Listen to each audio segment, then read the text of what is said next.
it's crazy to me how good the margins are with selling on Amazon, having actually run like a wholesale type business.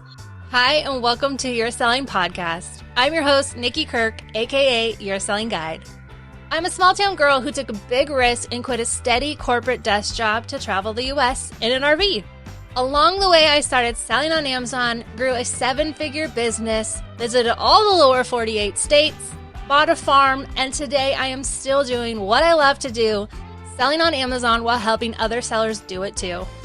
Each week, I will share Amazon tips and tricks and bring in guests to share their stories, expertise, and tips on the platforms that they use.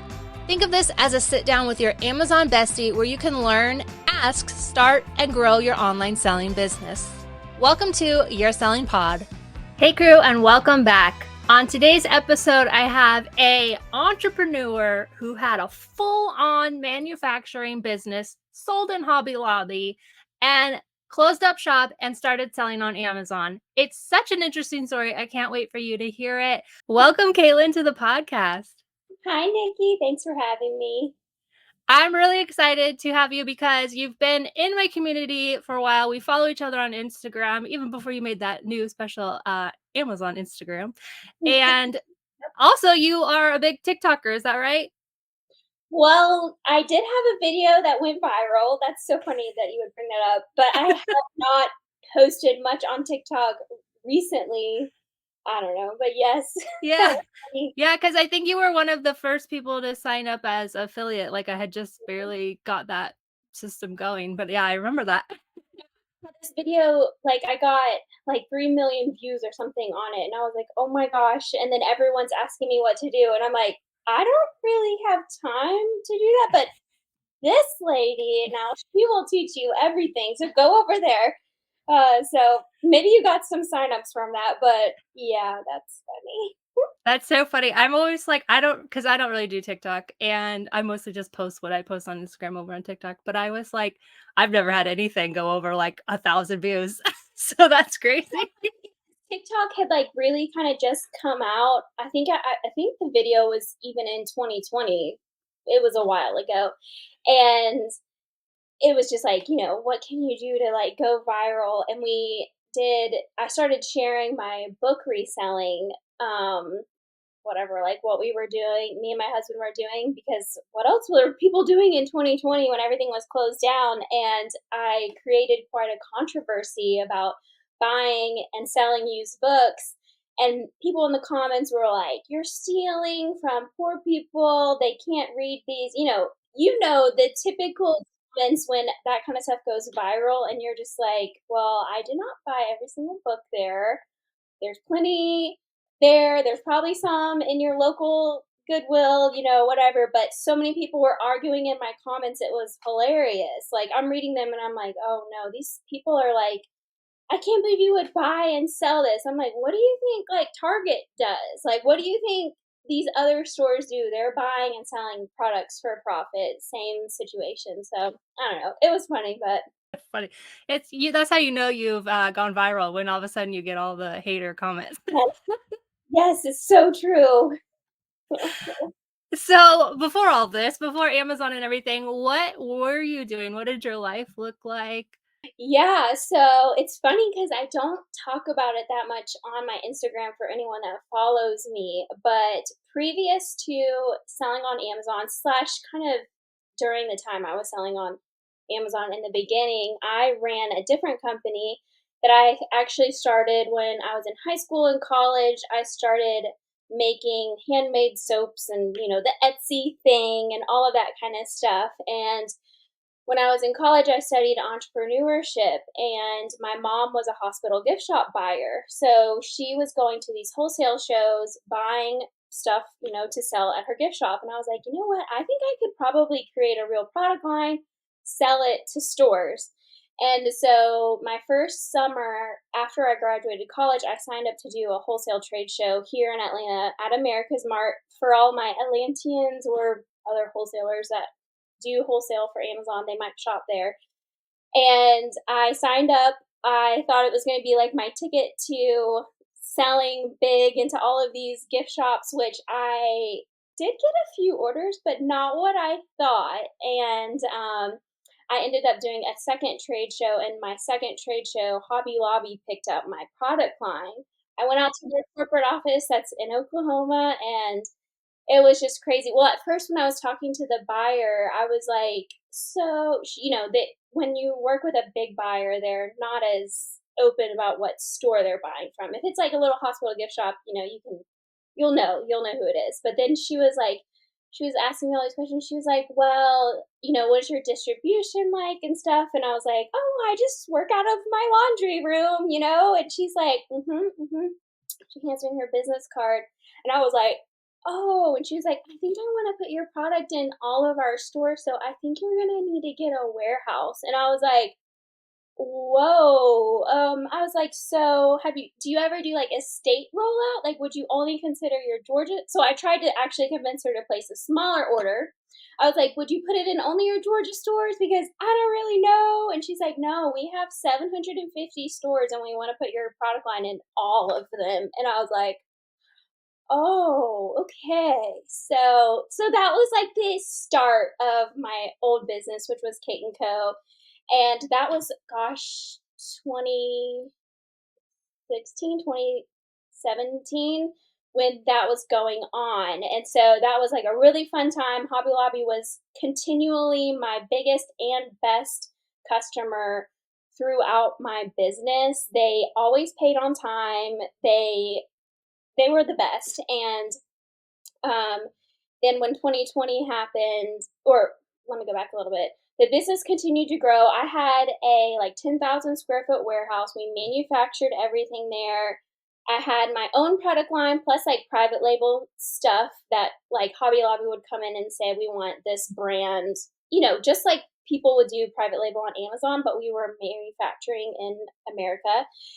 And then in 2020, when all of that happened, that was really hard on any kind of American manufacturing that wasn't essential. Remember, like essential businesses got shut, or essential businesses could operate, non essential couldn't. And what happened with us is, this is kind of a long tangent, but we had so many supplier issues, just like Amazon sellers were experiencing. Like they were getting these coming across a product and being able to flip it for a lot because it just wasn't available.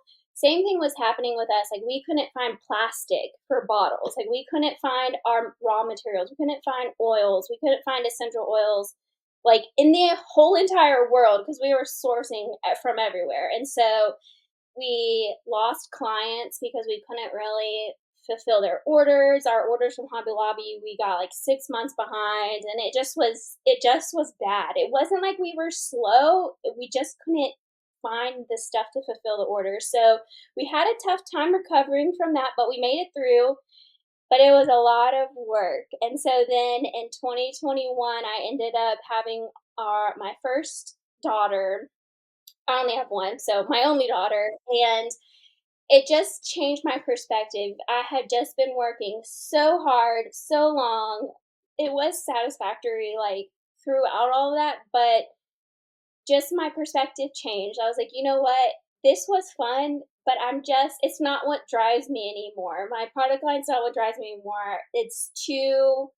It was almost just wasn't worth it at the end. It was like I'm just being pulled in too many directions, and all the while I had started my Amazon business during these last few years at Kate& and Co. So I ended up selling that company, which now the product line lives on. A guy up in Ohio ended up buying the brand. He owns a couple different wholesale brands. So if you're ever in a boutique, like a small little boutique or a hospital gift shop, the product line's not sold at Hobby Lobby anymore. Um, but just like those kind of stores, you might see like Kate& and Co.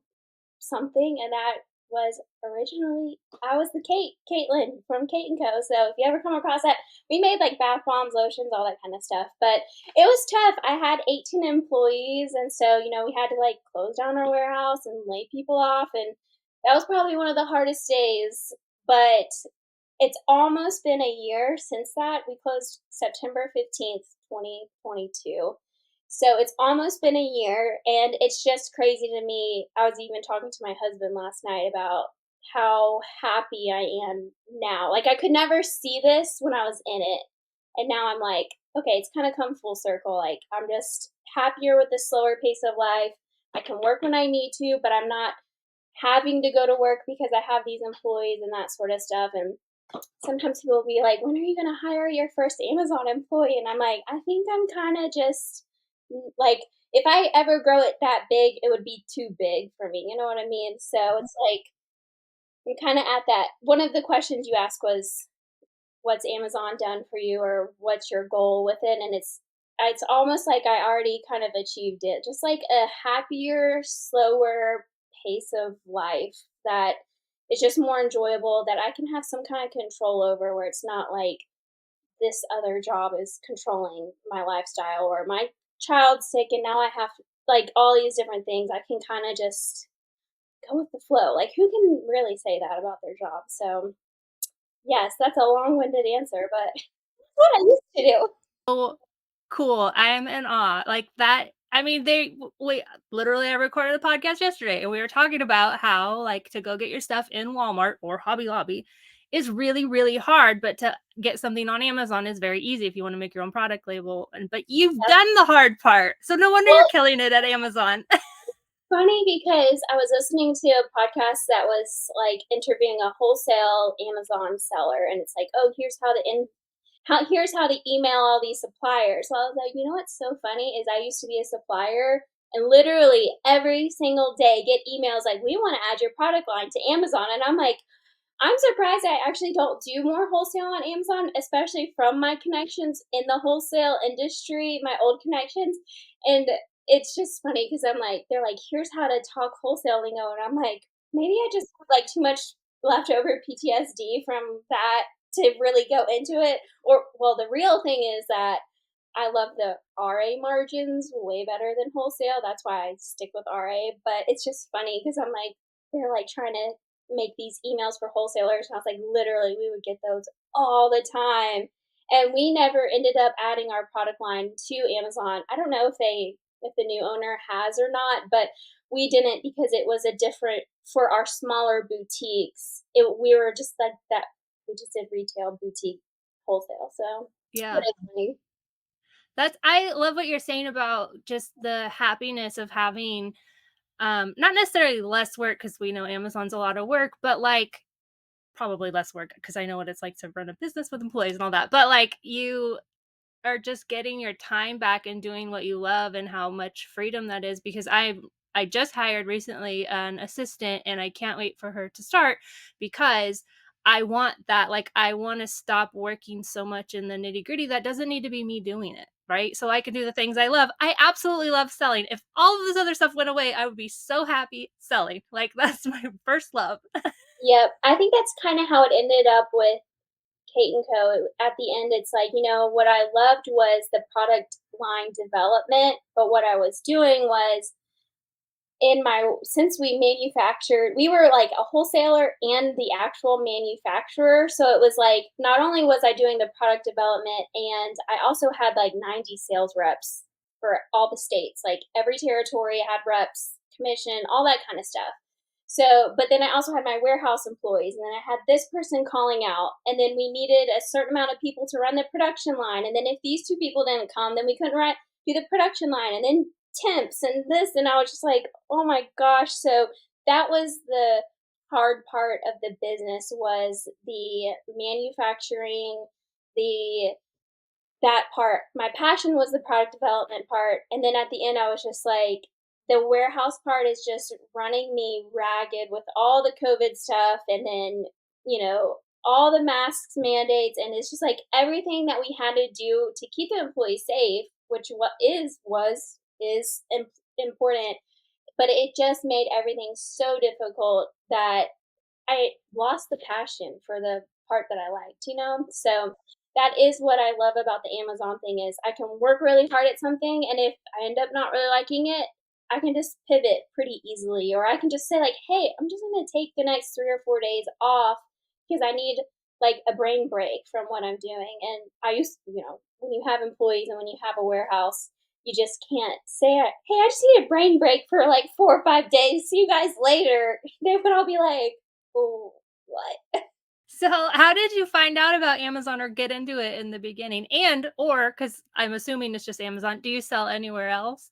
Well, I first found out about selling on Amazon. Well, it's actually kind of a funny story. So in 2020, obviously, like the hot things to sell for any kind of arbitrage business was chlorine, pools, weights, and like these river raft floats. And not a lot of people talk about the river raft floats, but my sister, she lives in Texas. She was like, "So we found these in Texas. Like the fun thing to do is to go like river tubing or whatever because they have tons of natural springs there. It's beautiful. It's hot. The spring's cold. Everyone's on the river." She's like, "We're trying to find these tubes, and like they're all sold out near us. And on Amazon, they're really expensive." And she's like, "I'm trying to like." Figure out how I can kind of take advantage of this, but without even really knowing what she was doing. And so she was like, I came across this Walmart. They had so many of them. I bought them. They were like $24. She was like, I'm selling them on eBay, for 50 or $60. Every time I buy them, I'm selling out. And I was like, what? Like, what? It was like dumb. I couldn't even believe like what she was saying. And then she was like, towards kind of the end of that store stock, she was like, I was in there, I saw another guy, and he must have known what we were buying or selling because we made eye contact, and he was like buying every single thing that all these river rafts that were left. And anyways, it was so funny because she never ended up really selling. She sold few things on Amazon, but she mainly sold those on eBay because it was Intex, which was really hard to get ungated in 2020. Well, getting ungated in 2020 was a lot harder than it is today. Yeah, so that was the first kind of ever thing I had heard like arbitrage like situation. And then here I am on TikTok because that's what people were doing in 2020. And this guy's like, "Oh, I'm buying and selling these used books." And I was like, "This is so interesting." And like, I don't really have much to do. Our warehouse was shut down. It was, government mandated shutdown. So I was like, let me like figure out how I can do this. And it was just so exciting. The hunt is the exciting part for me. That's why I like to stick with RA. And so I started selling used books. I think that's why I started documenting on TikTok because that's how I first found out. Which, yes, I know people who are in the Amazon space, I'm going to get so much hate for saying I was the used book TikTok person because I think at the time it was like in all the Facebook groups, like, who's posting all this stuff on TikTok? And I'm like, oh, well, it's not just me, but I did find out about that and I am posting. But there's ebbs and flows. Some of those people who started, they're no longer selling. I actually don't even think the guy who I watched his original video is still selling, but I just love the hunt. So throughout selling books, I kind of made the connection of what my sister was doing, and she mentioned trying to sell the product on Amazon, and I was like, I bet I could find other stuff to sell on Amazon that's not just used books. And because she was trying to sell the floats on there, and I think that that's how I ended up coming maybe across one of your videos or something else where I was like, how can I buy and sell products on Amazon? And I never realized how many third party sellers there were on Amazon. I don't think I realized that literally things sold by Amazon was not sold all by Amazon. And when I tell people today what I'm doing, they're like, wait, you buy stuff on Amazon and it's not actually from Amazon? I'm like, actually, a majority of it is not sold by Amazon. Can you believe that? And so it's funny because I never realized that until I started selling on Amazon either. Yeah, it's happening now with Walmart, the same thing. Even within the Amazon community, people don't understand that Walmart is the same. So when you buy something from Walmart, it may not be from Walmart. So if it's crazy expensive, it's most likely a third party seller. Yep. I think I had commented on one because they were like, I'm trying to look for this item at Walmart, but this is the price. And I was like, is it sold by Walmart or sold by third party? Because that might be, you know, it is hard. I would say I haven't started selling on Walmart. I don't know if I will until maybe it's like the kinks are worked out. But it is hard to shop on their website if you're trying to do even some OA stuff because it's like what's sold, what's not. I don't know, at least to me. Yeah, I usually do like I click the thing that's like only Walmart, and then even like store pickup, because then it's the store, right? Like that's what I try to do when I do OA with them. I don't do a whole lot of OA though. Yeah. I have tried to do some, I wanna get more into it, but again, I just wanna be in the store. It's so funny, like, I just wanna be in the store. I'm the same way. Okay, so you started in 2020, right? Yep. And you've grown your business just crazy. I think you're doing what, 50 and $60,000 months gross sales now. I think 60, Oh, but 50, yes. Well, and I've only been full-time with Amazon. I'm considering this Q4 my first full-time Q4 because my old company closed September 15th. That took a while. We sold the business, so that took a while. All that kind of attorney stuff, business closure stuff. So that was a lot of my time even into Q4 for last year. I think in December I sold it like about $20,000 and I was like, "Oh my gosh, I can't believe I sold that much," which I still feel like that every day. I look at myself and I'm like, "I can't believe someone bought that for that." But they did. And so this year is really what I'm considering my first full time Q4. So really, I've just been selling full time on Amazon for about a year, going into my first Q4 selling on Amazon. But yeah. So I have kind of like two questions. So one is, how did you end up growing it to where you're at today? And two is, did your old company and lifestyle, like what you did there, has that helped you at all in your Amazon journey?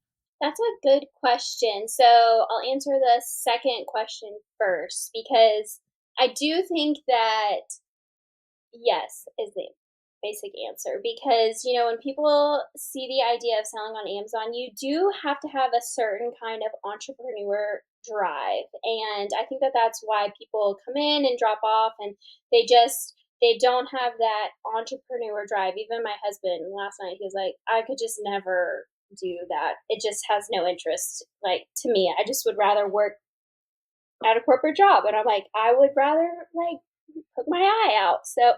Um, but so yes, I think my previous role as running that company gave me a lot of good business background and kind of just like talking and looking at margins. And it's crazy to me how good the margins are with selling on Amazon, having actually run like a wholesale type business.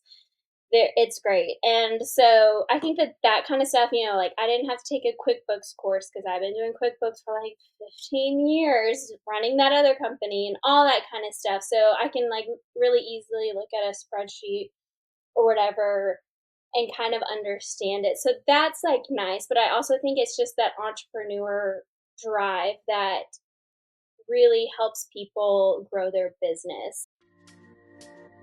Q4 is here. It is the best time of the year as an Amazon seller, but if you don't know what's going on with your profits, your money, your business, do you really know if that business and product is making any money?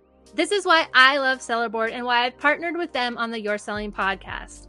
Sellerboard truly is the best way for an Amazon seller to see their true business, how much profit you're making on a product, and better yet, why I love it, it forecasts out your total sales for the month.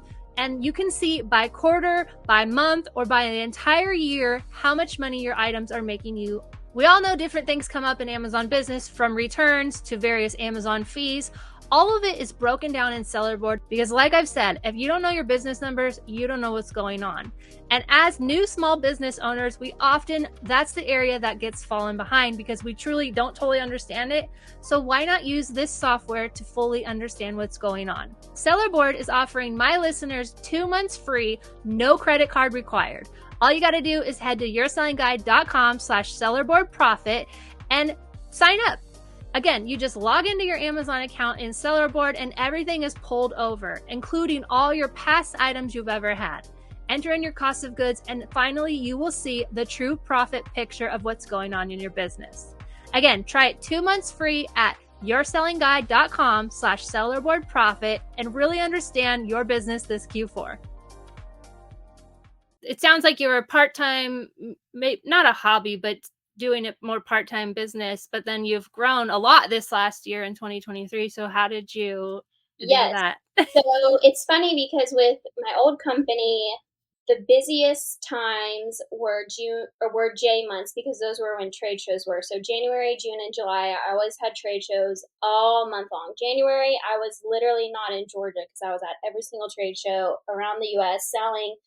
And then in the summer, it's a little bit more spread out, but whew, Vegas in the summer is like hot.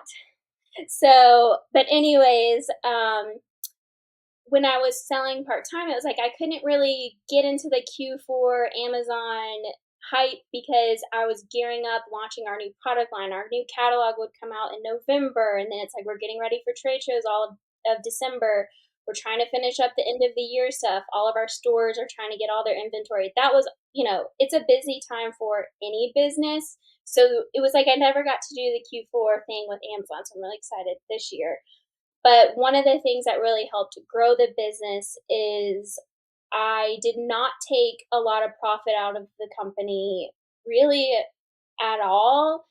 In the beginning, I did take a little bit out when I was doing the used books just because like you can literally buy a book for a quarter and sell it for $20 and make $15 and you're like, "Wow, how did I do that?" So I was a little bit my margins were a little better. I took a little bit more money out or it'd be like me and my husband would be like, "We want to go on vacation. Oh, let's just take some money out of the Amazon business," that kind of thing. But it wasn't like a normal paycheck. But when we sat down and after the business closed or we sold the business, closed the warehouse, that kind of thing. We sat down and I was like, okay, at what point is this sustainable as a full-time income? Which some people, do transition this to their full-time job. So for us, we were like, let's look at our budget. Like where do I need to be for the company to sustain like my old paycheck basically? And so I was like, okay, I think I could get there in 5 months, but I can't take any money out of the business. I need to reinvest everything back into inventory for me to get to this number so I can take on this amount of paycheck or whatever. And so we kind of agreed that, okay, we're going to take this time to basically invest this time and no income on my part into the Amazon business so then that we could use it as a full time income or basically I could remake my old full time income. And I think that that's something that a lot of sellers or a lot of new sellers don't necessarily understand. And also, people aren't transparent about that if they're posting on Instagram. They're like, oh, I sold $3,000 on Amazon. I'm like, oh my gosh, amazing. But then you realize, okay, well, they didn't pay for their product, they didn't pay their fees, and then what did they end up taking home? Like $800 maybe of the $3,000. And so I think that people can have like this misconstrued like thought about how much money this person might be making. And it's funny, some of my friends are like, what's going on? Like, how much are you selling? I'm like, oh, here's what I'm selling. They're like, you made 50K? And I'm like, no, no, no, no, no. Like, I did not make that much money. Like, my one friend was like, "Are you gonna buy a new house?" I was like, no.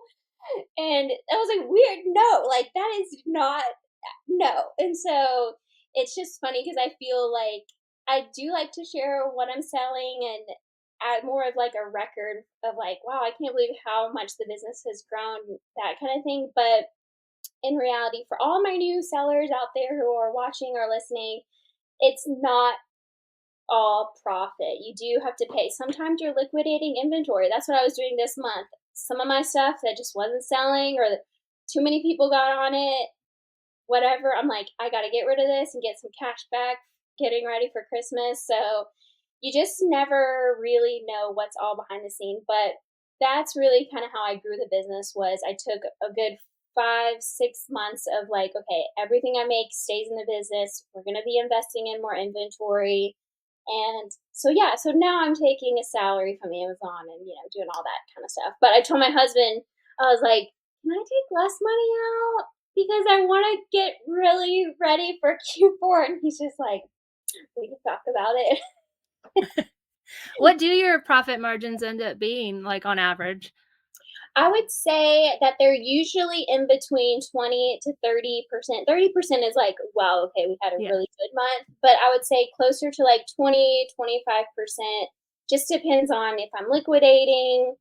I This month I bought a palette of some of a product, and I'm just hoping that it's gonna be good. But I used to not have the cash to do that kind of stuff, and now I'm like looking at it like, okay, I think I can sell, 100 of these a month. Well, I bought 1,000, so it's gonna take me basically a year to sell these. And what if someone else also bought a palette? So it's like, you're thinking of the numbers that way. Like, Yeah. do I have that cash to invest, and is it worth it? And how quick are you gonna flip it? And so you're thinking of it a little bit differently than when you're like in TJ Maxx, like, should I buy this one product and stuff? So I'm trying to get a little bit more bulk. I'm working with some liquidators and stuff, but I don't know. We'll see. Nice. Do you keep that stuff at home? Do you, like, slowly put it in or keep it somewhere else, or do you send it all in? So I yep, my car is parked outside of our garage because the garage is full of stuff. So, but the other really cool thing that I started doing probably about 3, 4 months ago is I started working with a local prep center, which has honestly, I wouldn't be selling as much as I am today without them because of that really important work life balance.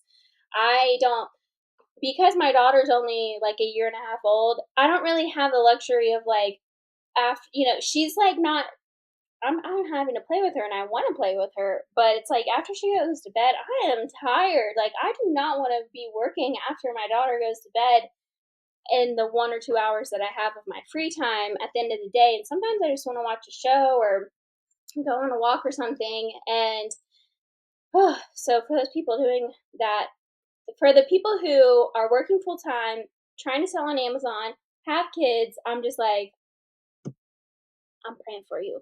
Like, I don't know. I would just be running myself ragged. Um, I think that's also something that helped me build the Amazon business is I kind of got to build it up before I had my daughter and kind of got to learn and I got to put that hustle in. And now I'm like, okay, I can kind of relax a little bit. But yes, I started working with a local prep center, and someone on Instagram posted about how they were doing a retail arbitrage drop off at a prep center. And I was like, wait, I thought prep centers were only for wholesale and online arbitrage. So I was like, how are you doing that? So I started messaging her and I was like, so your prep center does sticker removal? Apparently that's normal for prep centers. Did not know because I've never looked into it. And she's like, yes, they do everything. They bubble wrap.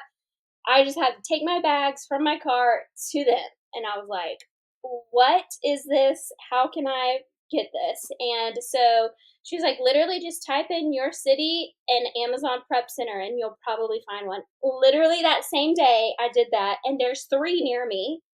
Who would have even known?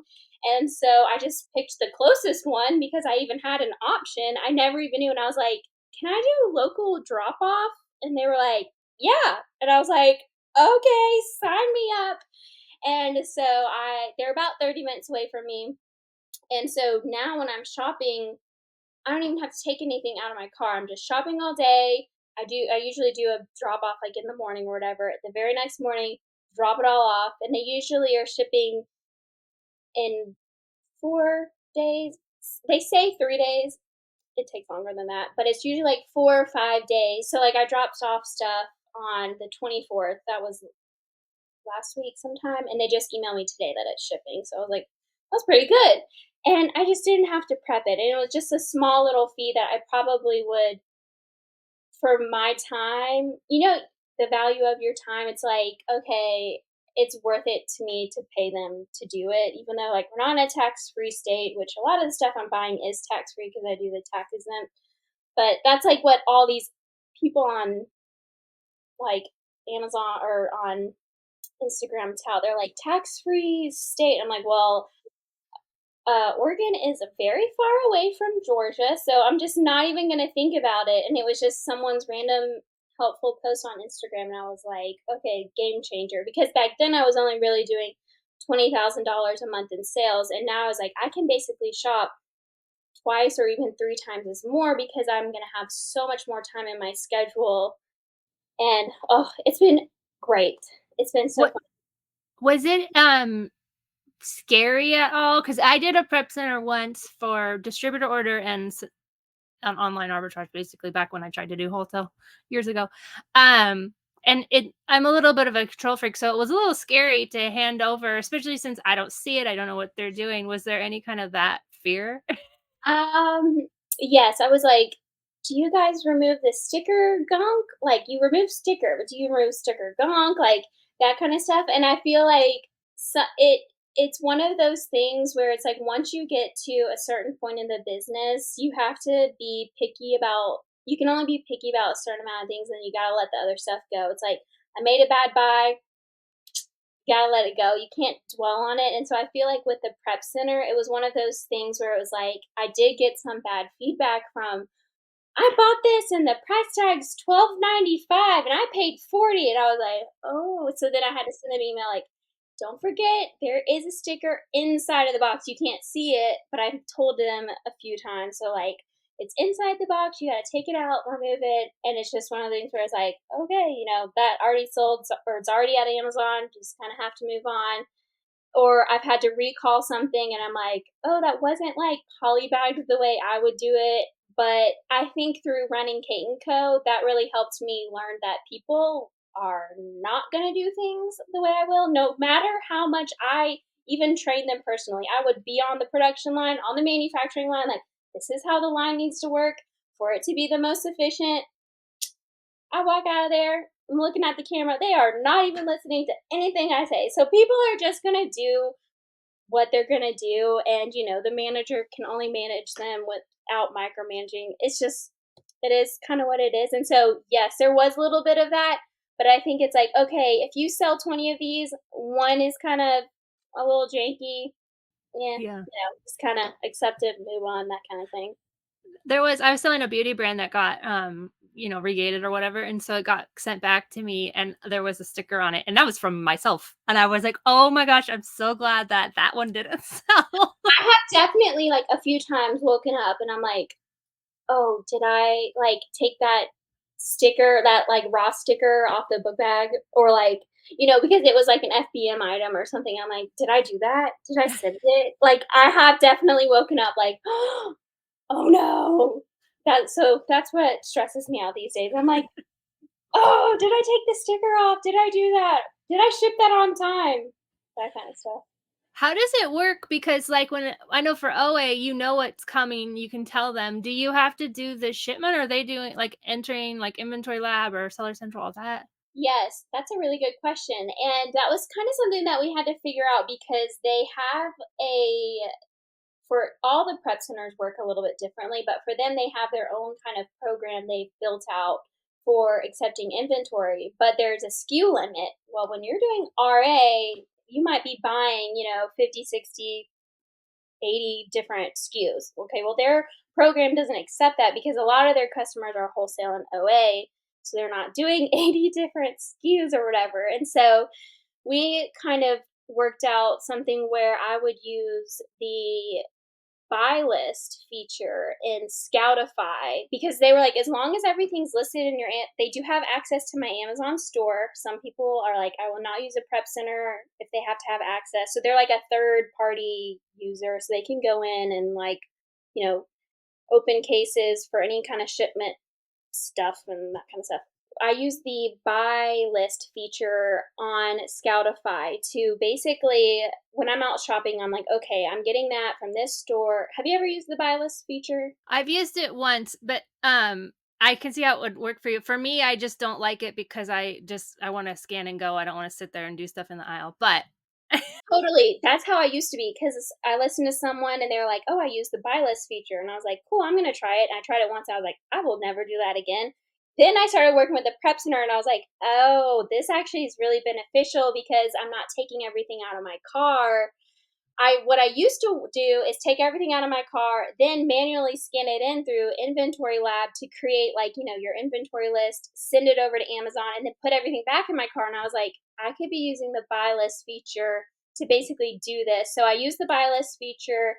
I can download it into Inventory Lab, make it sure all the listings are right, then push that inventory over to Amazon.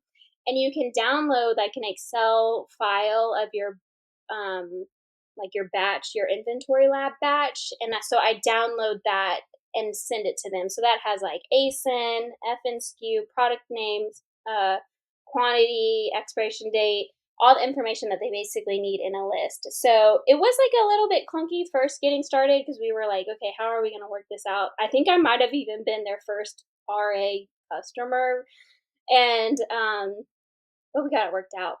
Yeah, I mean, I absolutely see now how you've done it. Like, that is amazing how you get to do the fun part of your business and you don't have to do the other parts of it. When I did it, I had to print the labels, so they're printing your box labels for you. Yep. So some people like will get a prep center that are they're like, I don't want them to have access to my account. So when they're done, they're like, here's all your boxes, and then you have to do that part. So like they have access to my account where they can create their own shipments, and I don't have to worry about if the item's oversized. They will prep hazmat stuff, but there's a lot of extra fees for them because they have to create the label outside of Amazon. So I still do hazmat stuff myself, but they'll do oversized. They literally will ship anything. Oversized, fragile. It's actually opened up a little bit more of like what I would normally buy because I wouldn't buy a 6, 7, 8 pound whatever thingy majig because I don't want to prep it and ship it. But now it's like, well, I don't have to prep it and ship it. I get to give it to someone else who's prepping it and shipping it. I just have to literally put it in my cart and then put it in their warehouse. So it's actually kind of cool because like I wouldn't buy laundry detergent previously, but now I am because I can easily prep it. It's just like one of those things where it's like I would not want to do that for the $10 profit, but now I can and not have to worry about the prep. Yeah, that's awesome. So is it a flat fee per thing or is it like a percentage? Do you Yep, they charge 75 cents an item, and then if it's like a bundles is one of those things that can get expensive. So it's 75 cents an item no matter the prep needed. So if it needs bubble wrap, if it needs a box, it's all included in that price, which is a really good price when you look at different prep centers. But I also have a lot of units. So like if someone started with them with 100 units or 500 units, it's more expensive. I have like a big plan with them because I'm taking everything there, but bundles can get expensive because it's 75 cents per item. So if it's a bundle of four, it's like a $3 prep fee. So sometimes that can be expensive, and I'm like, all right, is it worth it to me to do it? Yes, then okay, I'll do it or whatever. So did you set up your scanning app to kind of add like where you can ship to Amazon fee or whatever? Did you add that in there or are you just kind of calculating the profit when you buy them? I'm just calculating it when I buy it. So like if I'm doing my buy list and I'm putting my, your item cost in and the item's $4, I'll just put 4.75 so it's already in there. So whenever if you're looking at my Instagram and you're seeing like my buy cost, it actually includes my prep cost, which is already in there. So just so great. Guys, if you take anything away from this, just look up local prep center for Q4. It could be life changing, I'm just saying.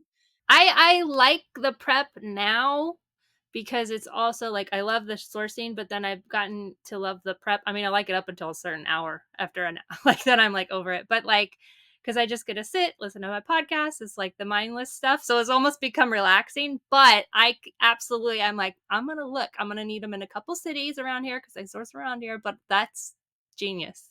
Yeah, it's funny because I kind of do miss those days like at home where I'd be like catching up on my shows or watching a new documentary or podcast or whatever that I'm listening to.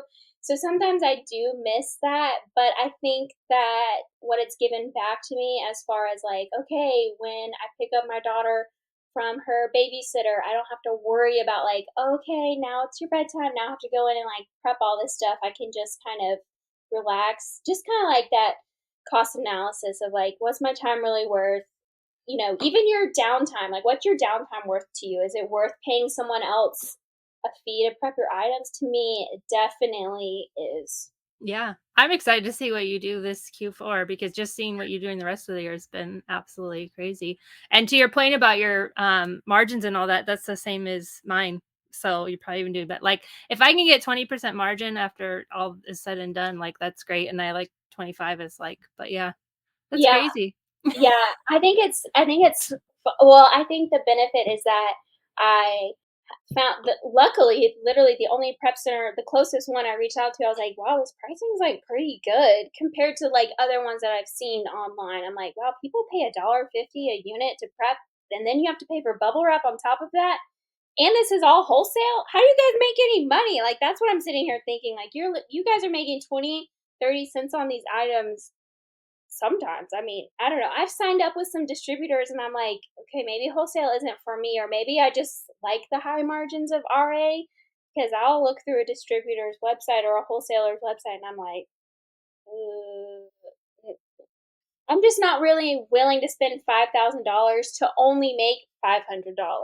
That just doesn't make sense to me. It just is like, nah, that's not for me. I'd rather go into a store and spend $1,000 and make $500.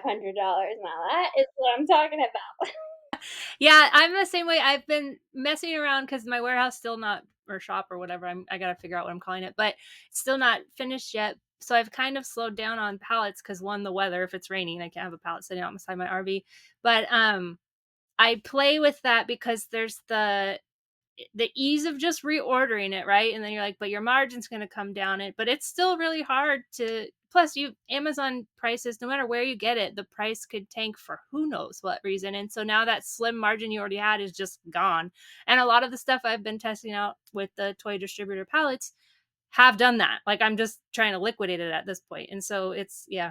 Yeah, it's funny. Like one of your questions was like, "What's your favorite store to source at?" And I was thinking about that before this. I was like, "Well, obviously, I'm not going to give you away my best stores, but I was like, what I'm trying to do now is to think outside of the box. And the reason why I like to listen to so many Amazon podcasts and YouTubers is because I want to know what they're doing so I can do the opposite or like do something different. Because if they're all shopping at, like, let's just say Ollie's, everyone knows they're infamous for price tanking, even on like really good items. It's just a race to the bottom, which I still shop at Ollie's, but I'm very much more particular. If there's 400 at one location, I'm not going to get that item because there's 400 at there are 400 different stores.